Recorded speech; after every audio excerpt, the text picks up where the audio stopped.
Thanks for tuning in to the Illuminations podcast. We love having you here.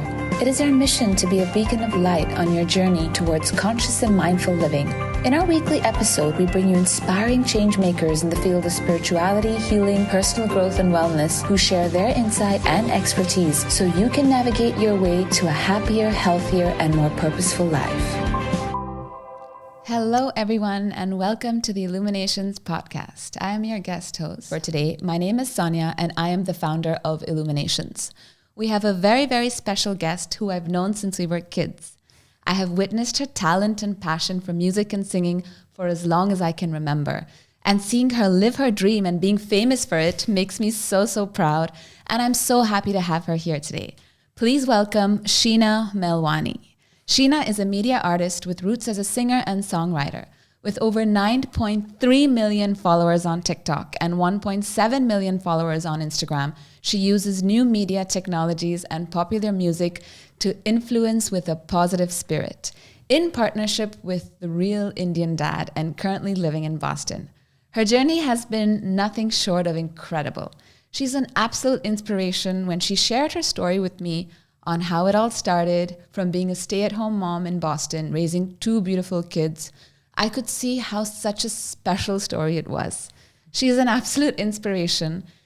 And more than fame, accolade, and recognition, Sheena has managed to stay so grounded in her roots, true to her values. Her story involves divine timing, manifestation, aligning with your passion, believing in yourself, surrendering to the universe, and knowing it's never too late to follow your dreams. And Sheena, I felt like everyone needed to hear your story. So just tell us how it all started. First of all, thank you for having me. What a special introduction. I have to remind myself sometimes that that's actually my story. I sometimes feel like I'm living somebody else's life. Timing is everything. Timing is really something that I've learned to just accept and appreciate and know that the universe knows better than I do. I took a lot of time home with my kids. When I stopped to have children, I thought I would take 6 months off. I thought I would just pop them out and go back to work. And 6 months after that point, it just didn't seem right. It didn't feel right for our family. Of course. So what started out as 6 months actually turned into 10 years off. Oh, wow. 10 full years. I had my son, and then we followed a few years later and had a little girl. And I got to do really cool things with the kids. I got to be home with them. I got to teach them fun things. I got to take classes with them. And it felt right for us. Right. But there was always something missing for me. Yeah. I grew in different ways as a mother, as a wife, as a woman, as a human being. But there was a part of me, that musical, there was something in there that just was not fed. Yeah.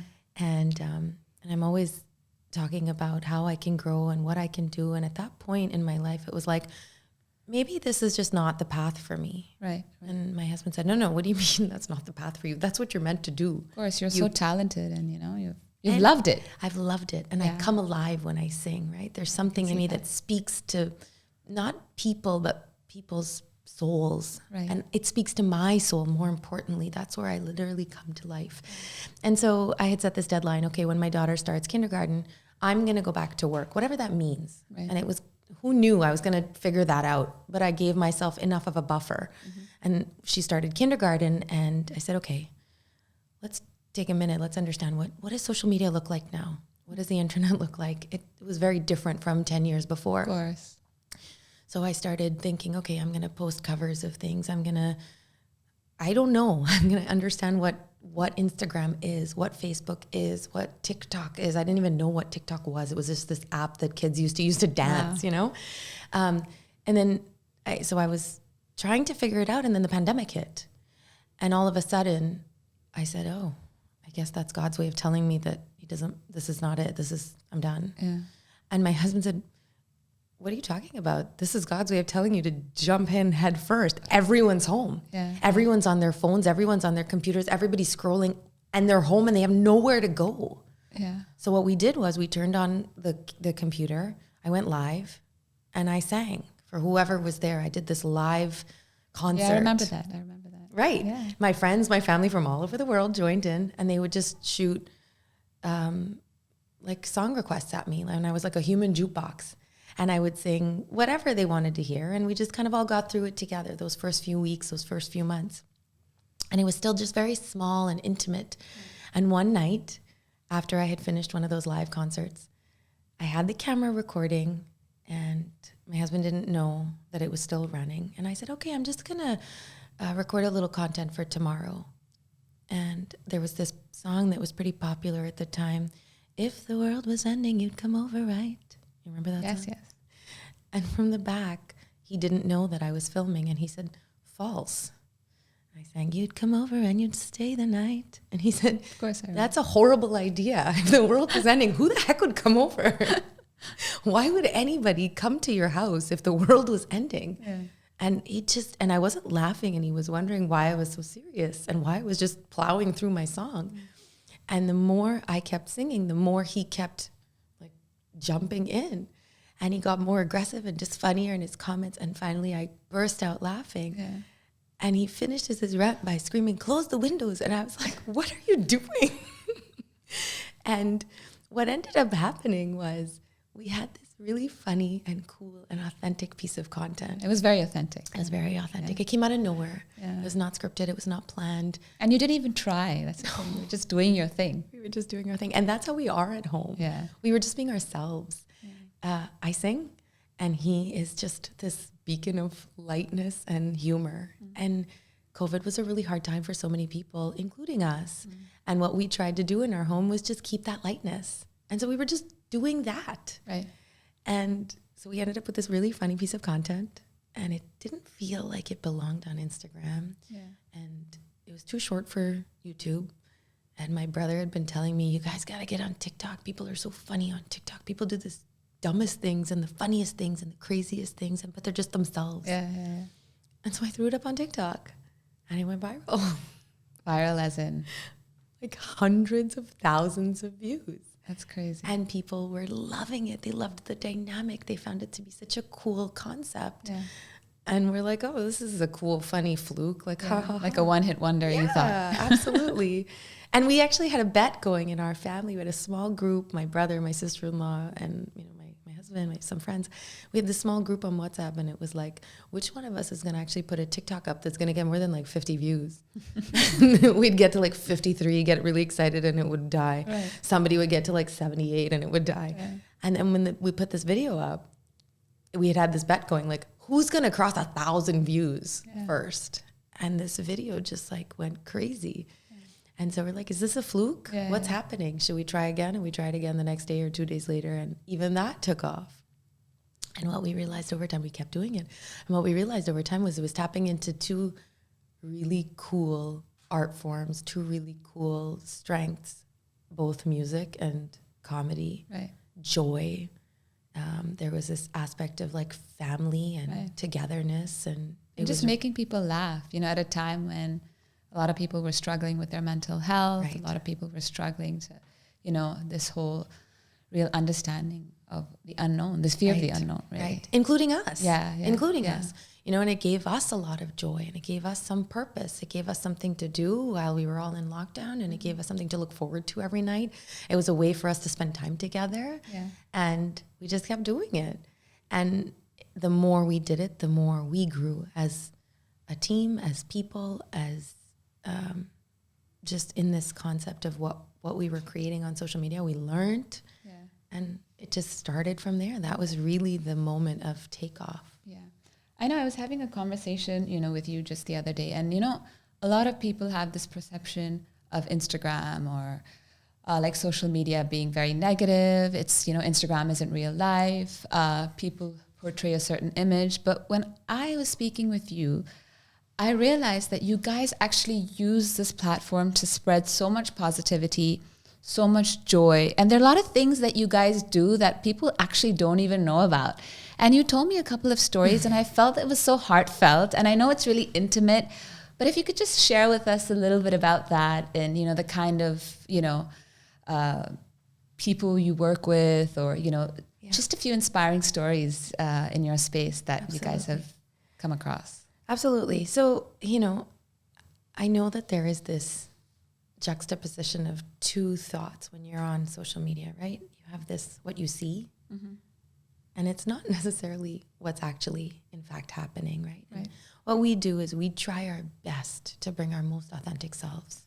Yeah. For better or for worse. Sometimes I'm wearing makeup, sometimes I'm not. Yeah. Some days I look like hell, and some days I don't. Sometimes I'm sick, and he'll just whip out a camera and like mock me. And there is this lightness about it that we like to try to bring to the table. You know, I'm not always super happy, but I can try and find joy in those small moments. Of course. I remember this one day that I was like really irritated because I was jet lagged and he was jet lagged, but he was also working, and I was so irritated that I had to get up and I had to be a grown up and a human being, and I didn't want to. And then he pulls his camera in my face, and I'm like, I don't want to film. I'm annoyed with you. And he just started this rant, and I started laughing. And it's like, I thought about not putting it up because I was a little irritated. Then I was like, no, but that's real life, right? That's, people need to see that, because really we don't necessarily always know.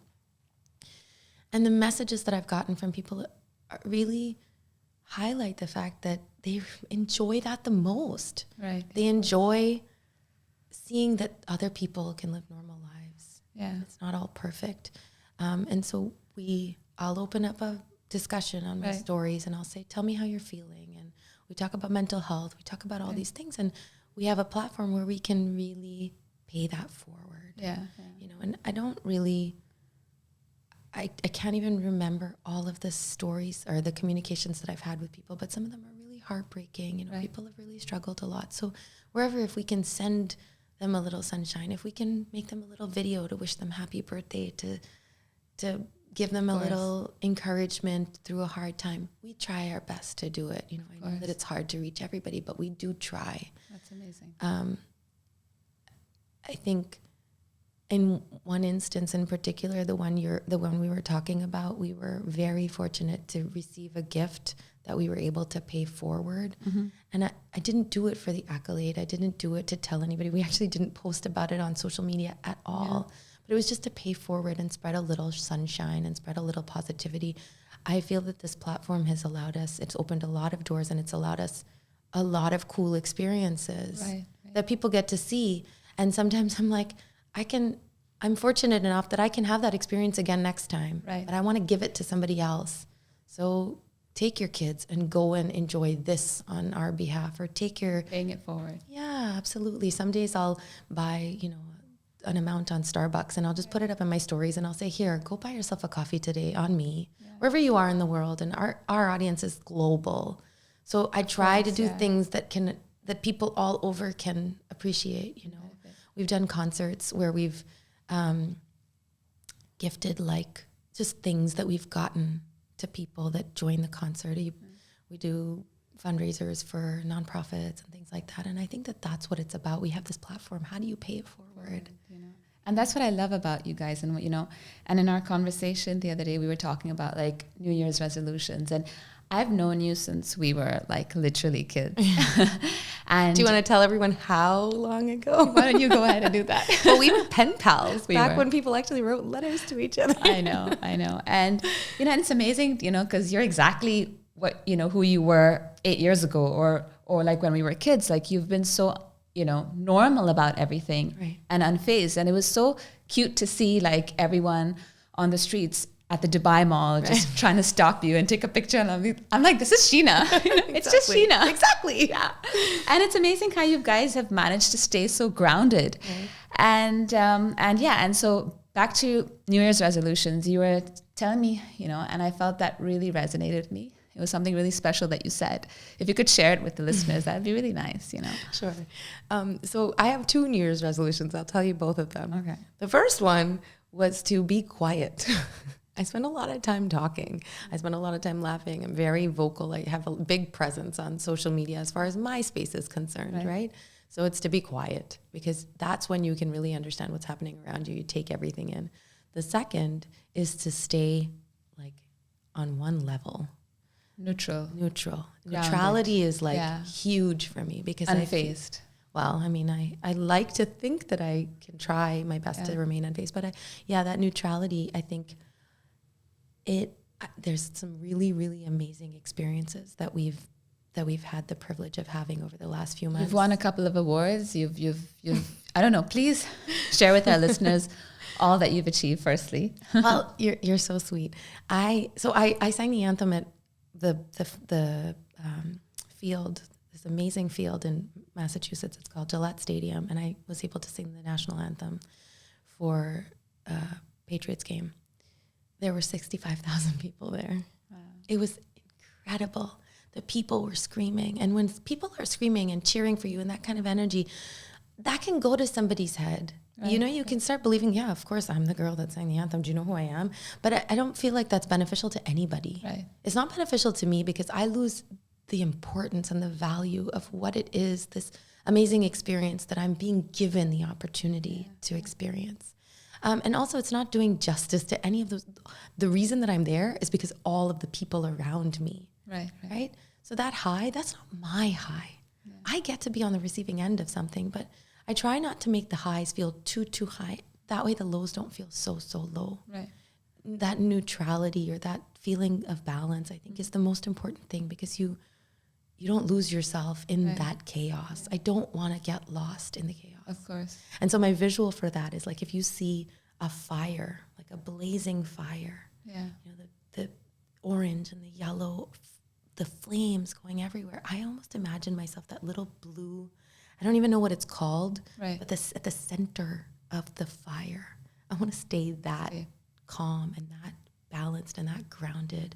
And that's where you can really express your truth and your, you know, and your values of who you really are in your songs. And and that's come out in a lot of your music as well. And, and that's really, really amazing to see. Right. So what is one advice you'd give to people who are working really, really hard towards their goals and dreams, but really struggling to get there? Trust. Just trust that the universe knows that the time will come when it's right for you. You have to put your effort in, but you also have to just trust that the universe is infinitely wiser than you are.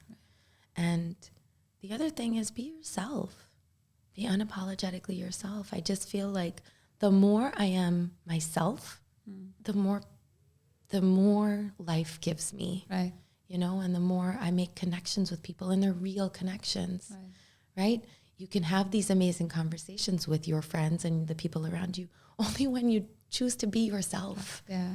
And you love yourself and believe in yourself as well. And absolutely. And I haven't always believed in myself, and I haven't always loved myself, but I've always strived to find that centeredness, you know. And I think that's the most important thing, is if you are unapologetically yourself, it just shows. Yeah. And that's what people are drawn to, I think. That's what brings people in, and that's what makes you also enjoy that process. That's your energy, and that exactly that attracts. Yeah. That's amazing. Yeah. So you wrote a song about happiness, and I absolutely loved it. I sent you a message and shared it on my Instagram actually a couple of months ago.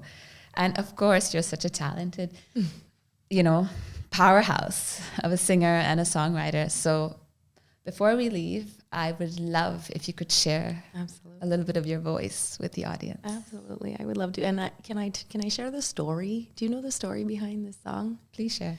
So I am a mom of two, and I was home with my kids, like I told you. And I think I had a little postpartum after my daughter was born. And I think that a lot of women, they're afraid to talk about that. They're afraid to share those stories. They're afraid to be vulnerable. They're afraid to open up, right? And I didn't even necessarily know what I was going through. And my kids, don't get me wrong, I loved being home with them. I loved the time that I got to spend with them, but I was also really sad sometimes for the person that I had lost, the person that I had left behind, that person that sometimes felt a little invisible, you know? Right. And one day I was feeling kind of particularly low, and I was watching this movie. It was a documentary called 5'2", and I highly recommend it. It's on Netflix. It's a special on Lady Gaga, and it's sort of like 6 months or a year in her life. Okay. And here is this woman who is living this incredible life. She's a musician. She's a artist. I think she's got her own makeup line. She's a businesswoman. She's just a force to be reckoned with, right? And I'm watching her, and I'm seeing all the amazing things that she has accomplished. And here I am, I'm sitting at home and I can't sing and I can't share my voice and I can't share my passion with people because I'm home with my kids. Mm-hmm. And I made that choice. I wasn't depressed about the choice, but I was kind of mourning the loss that I had had. Right. And just at that same moment, my kids who were in the corner playing by themselves, they started laughing, giggling about something else that was happening. And I looked over and I said, what am I doing? Yeah, I know. Why am I feeling sad? Yeah. Look at them. Look at these lives. Look at this joy. Look at this incredible energy that I'm missing out on because I'm feeling sorry for myself. Yeah. Like, it doesn't make sense. And a lot of moms go through that, actually. 100%. And that's why I wanted to share this story, because it's totally normal. And it's not something that you necessarily even have control over. You have to get help. And I had a really great support system, and still I struggled. So that afternoon, as my kids were napping, I sat at the piano and I wrote, another mark on the wall, another 2 inches taller. I watched the years go by. And she's living her dream. Look at all she's achieved, but can she even breathe? And there was a scene in the movie where she was laying on a bench, mm-hmm. and she was in physical pain, actual physical pain from the stress and from the stress that she'd put on her body, right. and the emotional stress and all of it. And she couldn't even breathe. Mm. 2 beautiful and different lives. How do we know if we've got it right? You just have to find your happy. Wow. And so as I was sitting at that piano, I wrote, find your happy. Be your happy, live your happy, love your happy, smile your happy, laugh your happy, live your happy, love your happy. I am happy, you are happy, we are happy, you gotta love your happy. I think I want to cry. That was so beautiful, Sheena. Thank you. That is such a beautiful story. Thank you so much for being here, and thank you so much for sharing your inspiration. If people want to, learn more about you, if you could share a little bit about your music and where they can find you. So you can find your happy. Of course, you can find you on Instagram and TikTok and find your happy. So actually this year was a huge year for music for me, right. Because I lived out this amazing dream of mine that I've had for so many years. You can find me on Spotify. Oh, wow. That's the first time I'm saying that live like this. You can find me on Spotify. Find Your Happy is there, along with a few other songs that I released this year. But apart from that, you can find me at Sheena Mawani everywhere. TikTok, Instagram, Facebook, YouTube, Spotify. Yeah. Amazing. Thank you so much for being on the show. Really, really appreciate it. All my love, and wishing you all the very best for everything that's to come your way. Thanks so much for listening. If you enjoyed this episode, we'd love to have you tune in again next week as we discuss more engaging topics on relationships, health, career, self-care, and spirituality. If you'd like to help support this podcast, please share it with others, post about it on social media, or leave us a rating and review. We'd be extremely grateful. To catch all the latest from us, you can also follow us on Instagram at Illuminations World, or visit the Illuminations World YouTube channel for more inspiring content. See you again next week, and until then, live light.